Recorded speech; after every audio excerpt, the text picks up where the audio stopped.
Very good morning to all my dear students. Today we are going to start with a new chapter number 9, environmental pollution. First is definition of pollution.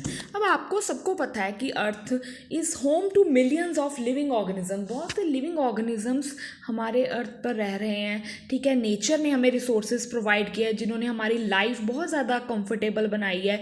लेकिन कुछ human activities हैं जो कहीं ना कहीं responsible है कि हमारा जो इन्वायरमेंट है वो बैडली अफेक्ट हुआ है.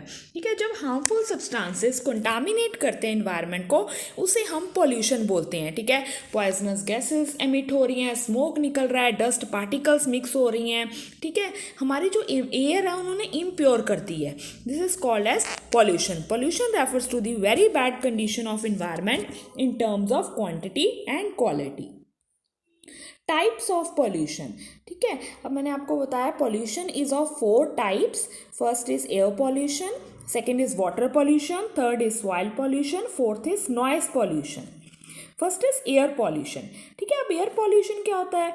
जब कोई भी पॉइजनस गैसेस हो गई, स्मोक हो गए, डस्ट पार्टिकल्स हो गए, वो एयर के साथ जब मिक्स हो जाते हैं हमारी जो एयर है वो इम्प्योर कर देते हैं.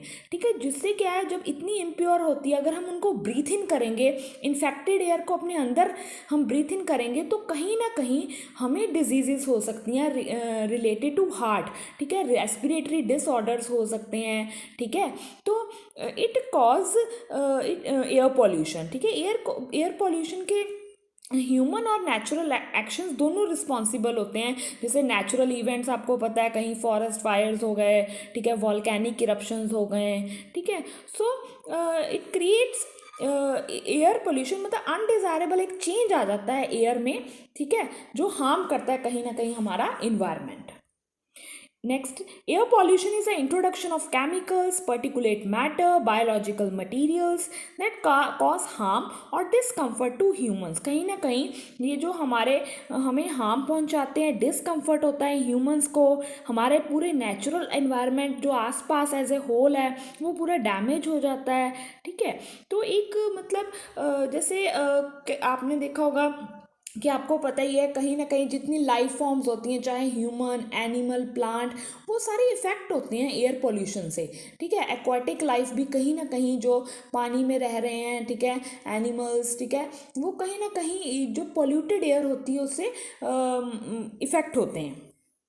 Effects of air pollution. Air pollution क्या अफेक्ट करती है? Human health. ठीक है, अब ह्यूमन हेल्थ मैंने आपको बताया, जब हम इन्फेक्टेड एयर को ब्रीथ इन करेंगे तो कहीं ना कहीं ह्यूमंस को रिलेटेड टू हार्ट डिजीजेस हो सकती हैं, रेस्पिरेटरी डिसऑर्डर्स हो सकते हैं. ठीक है, एनिमल्स भी पोल्यूटेड एयर, इन्फेक्टेड एयर के साथ उनको स्किन की प्रॉब्लम हो सकती हैं. प्लांट्स भी कहीं ना कहीं इफेक्ट होते हैं. ठीक है, वो अपना फूड प्रिपेयर नहीं करते प्रॉपरली पोल्यूटेड एयर में, जहाँ जिससे उनकी ग्रोथ जो है बहुत स्लो डाउन हो जाती है, क्योंकि इन्फेक्टेड एयर है, इतने एयर में इम्प्योर पार्टिकल्स होते हैं, तो उनकी जो ग्रोथ है प्लांट्स की वो भी स्टॉप हो जाती है. The atmosphere as a whole, पूरा एटमॉस्फेयर इफेक्ट होता है. ठीक है, in terms of quantity and quality.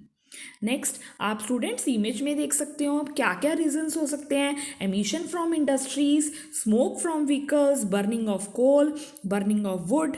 ठीक है, ये आप देख सकते हो. जैसे आपको पता है एमिशन फ्रॉम इंडस्ट्रीज, ठीक है, इंडस्ट्रीज जो हैं कहीं ना कहीं पॉइजनस गैसेस हो गए, केमिकल्स हो गए, टॉक्सिक मटीरियल्स हो गए, एमिट करती हैं, तो ये जो एयर को इन्फेक्टेड बना देती हैं. स्मोक फ्रॉम व्हीकल्स में से इतनी स्मोक एमिट होती है, इन्फेक्ट करती है एयर को. बर्निंग ऑफ कोल भी कहीं बहुत बर्न होता है. Burning of would, all these creates air pollution. ठीक है, तो दीज आर द कह सकते हो आप रीजंस क्यों हमारा एयर पोल्यूशन ज़्यादा इफेक्ट हो रहा है environment both. So students, this is your homework. Read page number 73 thoroughly from your textbook for better understanding.